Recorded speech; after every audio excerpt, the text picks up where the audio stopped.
All winter, Pa said, Grandpa has been making wooden buckets and little troughs. He made them of cedar and white ash, for those woods won't give a bad taste to the maple syrup. To make the troughs, he split out little sticks as long as my hand and as big as my 2 fingers. Near one end, Grandpa cut the stick half through and split one half off. This left him a flat stick with a square piece at one end.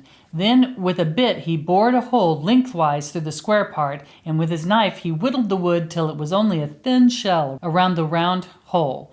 The flat part of the stick he hollowed out with his knife till it was a little trough. He made dozens of them, and he made 10 new wooden buckets. He had them all ready when the first warm weather came and the sap began to move in the trees.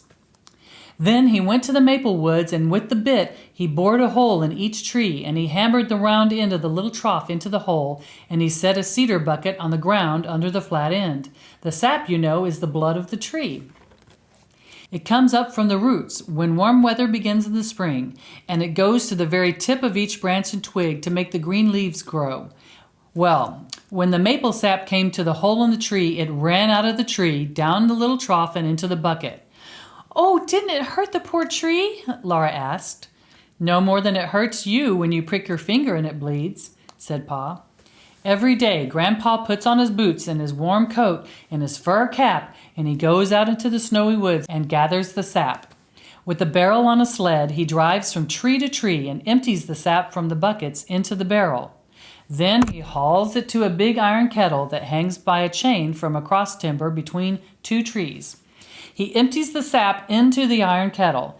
There is a big bonfire under the kettle, and the sap boils, and Grandpa watches it carefully. The fire must be hot enough to keep the sap boiling, but not hot enough to make it boil over. Every few minutes, the sap must be skimmed. Grandpa skims it with a big, long-handled wooden ladle that he made out of basswood. When the sap gets too hot, Grandpa lifts ladles of it high in the air and pours it back slowly. This cools the sap a little and keeps it from boiling too fast. I tell you what, I'm learning so much from these books that I never knew. By golly, we could be homesteaders if we tried. When the sap is boiled down just enough, he fills the buckets with syrup. After that, he boils the sap until it grains when he cools it in a saucer. The instant the sap is graining, Grandpa jumps to the fire and rakes it all out from beneath the kettle. And then as fast as he can, he ladles the thick syrup into the milk pans that are standing ready. In the pans, the syrup turns to cakes of hard, brown maple sugar. "So that's why it's a sugar snow, because Grandpa is making sugar?" Laura asked. "No," Pa said. "It's called a sugar snow because a snow this time of year means that men can make more sugar. You see, this little cold spell and the snow will hold back the leafing of the trees, and that makes for a longer run of sap. When there's a long run of sap, it means that Grandpa can make enough maple sugar to last all the year for common every day." What does that mean? "When he takes his furs to town, he will not need to trade much for store sugar. He will only get a little store sugar to have on the table when company comes." "Grandpa must be glad there's a sugar snow," Laura said. "Yes," Pa said. "He's very glad. He's going to sugar off next Monday, and he said we must all come." Pa's blue eyes twinkled. He had been saving the best for last, and he said to Ma, "Hey, Caroline, there'll be a dance." Ma smiled. She looked very happy, and she laid her mending down for a minute. "Oh, Charles," she said. Then she went on with her mending, but she kept on smiling. She said, "I'll wear my delaine." I hope I said that right.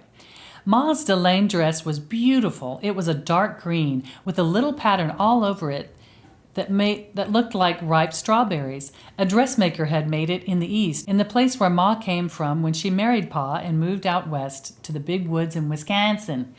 Ma had been very fashionable before she married Pa, and a dressmaker had made her clothes.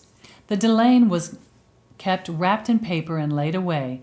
Laura and Mary had never seen Ma wear it, but she had shown it to them once.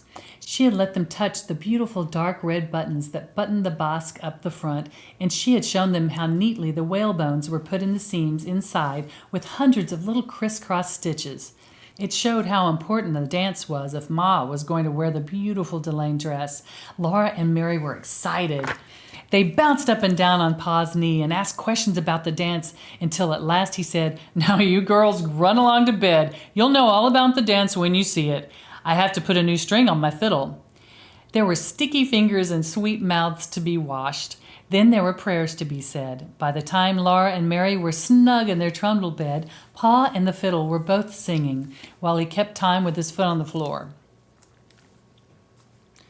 "I'm Captain Jinks of the Horse Marines. I feed my horse on corn and beans, and I often go belong my means, for I'm Captain Jink of the Horse Marines. I'm a captain in the army." I don't know. Join us in the next video for the next chapter called Dance at Grandpa's.